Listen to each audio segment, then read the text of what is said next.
Tanda-tanda kekalahan Putin nyata, warga Rusia mengungsi. Jakarta, CNCB Indonesia. Pasukan Rusia terus terdesak di Ukraina dan harus mundur sedikit demi sedikit dari wilayah yang sangat sempat diduduk. Bukti berkurangnya cengkraman Moskow atas wilayah Ukraina terlihat saat gubernur wilayah Kherson Selatan yang diangkat Rusia mengusulkan agar penduduk membawa anak-anak mereka dan pergi ke tempat yang aman. Kantor berita Rusia TASS melaporkan kelompok pertama warga sipil yang melarikan diri dari Kherson, wilayah yang baru saja dicaplok negeri beruang merah, diperkirakan akan segera tiba di wilayah Rostov, Rusia. Setiap hari kota-kota di wilayah Kherson menjadi sasaran serangan rudal, kata Kepala Pemerintah Kherson yang ditempatkan di Rusia, Vladimir Saldo, dalam sebuah pesan video dikutip Reuters Jumat 14 Oktober 2022. Dengan demikian, kepemimpinan pemerintah Kherson telah memutuskan untuk memberikan keluarga Kherson pilihan untuk melakukan perjalanan ke wilayah lain di Federasi Rusia untuk beristirahat dan belajar, katanya.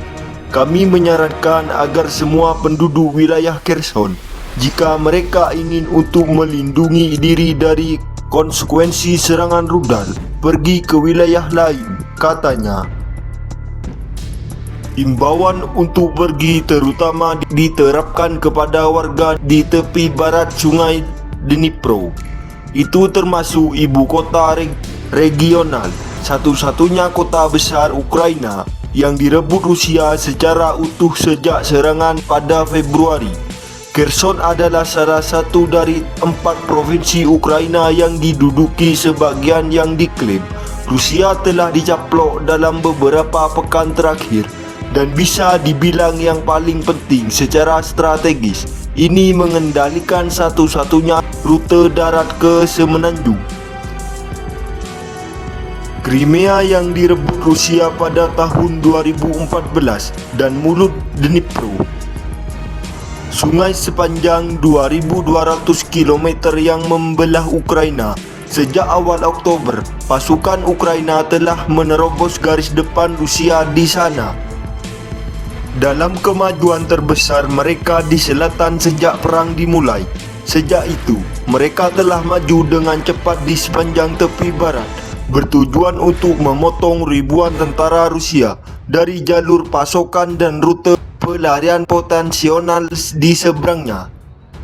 TASS mengutip gubernur wilayah Rostov, Rusia, yang mengatakan bahwa wilayahnya siap menampung siapapun yang memilih untuk meninggalkan Kherson dengan kelompok pertama diharapkan pada Jumat.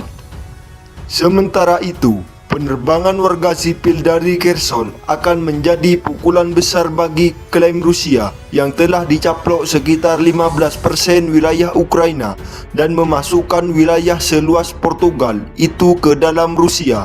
Rusia telah memusatkan banyak pasukannya yang paling terlatih untuk mempertahankan cengkramannya di tepi barat Kherson.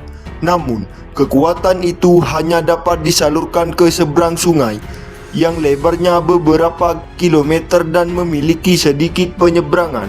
Dalam 2 minggu terakhir, Ukraina telah merebut kembali setapak wilayah dengan pasukannya menuju bendungan Novka sepanjang 3 km yang menyediakan salah satu penyeberangan sungai terakhir.